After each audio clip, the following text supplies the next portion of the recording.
మనది అనుకున్న వస్తువుని ఎవరన్నా ముట్టుకోవటానికి ట్రై చేస్తేనే మనకి బాగా కోపం వస్తుంది కదా. అలాంటి మన లైఫ్లోకి మన హస్బెండ్ కోసం ఎవరన్నా వచ్చారనుకోండి, అది ఎలాంటి వారైనా సరే ఊరుకుంటామా? ఒకసారి చూసేయండి.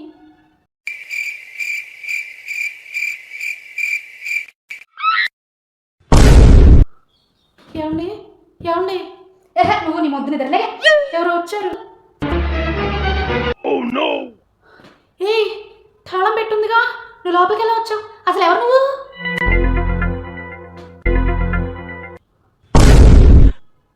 ఏ ఏంటి గోళ్ళలోంచి వెళ్ళి గోళ్ళలోంచి వచ్చావు? నువ్వు దెయ్యానివా? ఆమానా? నువ్వు అరవ దెయ్యానివా? అంటే మా ఆయన లవ్ స్టోరీలో హీరోయిన్ నువ్వేనా? అమ్మో రాధా, ఏంటి నువ్వు ఇక్కడ? నువ్వు చచ్చిపోయావుగా. అమ్మో, అంటే నిజంగానే దెయ్యానువా నువ్వు? అమ్మో దెయ్యం దెయ్యం దెయ్యం, అమ్మో అమ్మో, అలా చూస్తావేంటే? దెయ్యం. అమ్మా అబ్బా, ఎందుకు అంత ఆశ్చర్యపోతున్నావు? మొన్న వెళ్ళావు ఒక ట్రిప్కి, గడ్డ మీద కాలు పెట్టగానే ప్రియురాలు గుర్తొచ్చుంటుంది.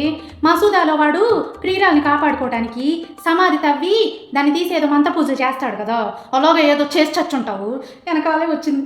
యాచి ఆపు, అంత పని నేనెందుకు చేస్తానే? దెయ్యం అయిపోయిన దాన్ని నేనేం చేసుకుంటానే? నాకేం తెలీదు. నువ్వేదో చేసే ఉంటావు, లేకపోతే 10 సంవత్సరాల తర్వాత ఇలా ఎందుకు వచ్చింది?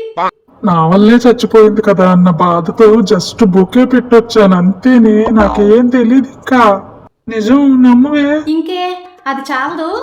నన్ను ప్రేమించినోడు పెళ్ళైనా కానీ నన్ను మర్చిపోలేక నా మీద ప్రేమ చావక నా కోసం పూలు తీసుకొచ్చాడు, వీడితో నేను బతకాలి అన్న ఆశతో లెగిసి గాల్లో తేలుకుంటూ వచ్చేసింది నీకోసం. ఒసే, దెయ్యాన్ని పక్కన పెట్టుకుని ఆర్గ్యూ చేస్తావేంటే? ఏ పువ్వుల బొకేలు ఇచ్చినప్పుడు గుర్తు రాలేదా దెయ్యమని?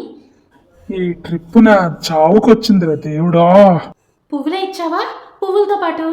నీవు లేని నేను లేను, నేను లేని నీవు లేవు, నేనే నువ్వే నేను, నేనే నువ్వు నువ్వు నేను లేనిచో ఈ జగమే లేదు అని పాటలు కూడా పాడేవా? ఆ దెయ్యం కన్నా నిన్ను చూస్తేనే నాకు ఎక్కువ భయం వేస్తుంది, వణుకొస్తుంది.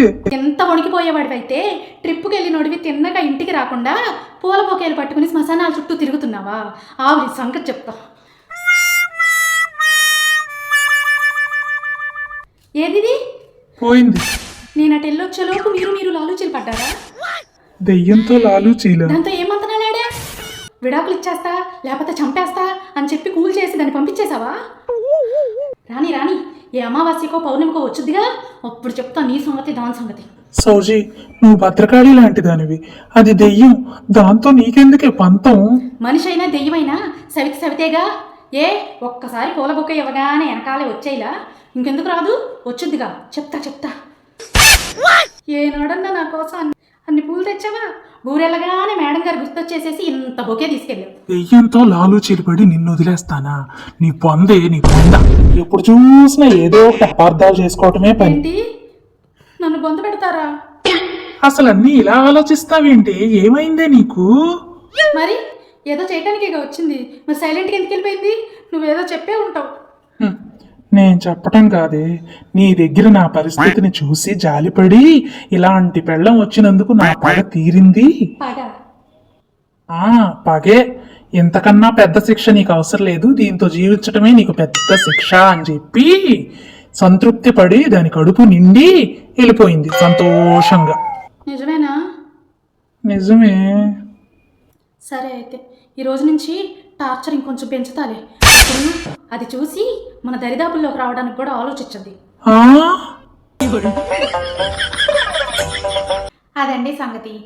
అయితే మన లైఫ్లోకి వచ్చేది మనిషి అయినా దెయ్యమైనా సరే, మనది అనేది లాక్కోటానికి చూస్తుంది అనుకుంటే మనం తగ్గేదేలే, అవునా?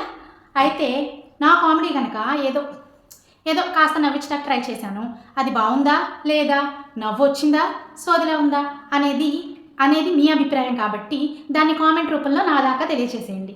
ఓకే, అయితే మరి కొత్తగా ఛానల్ పెట్టాను కదా, కొంచెం లైక్ చేసి షేర్ చేసి సబ్స్క్రైబ్ చేసుకోవచ్చు కదా. ఇది మీరు మంచి వీడియో అని అనుకుంటే కనుక ఇలాంటివి ఇంకా బాగా చేస్తానే, సపోర్ట్ చేసి సబ్స్క్రైబ్ చేసేయండి. ఓకే, మళ్ళీ ఇంకో వీడియోతో కలుస్తాను. బాయ్.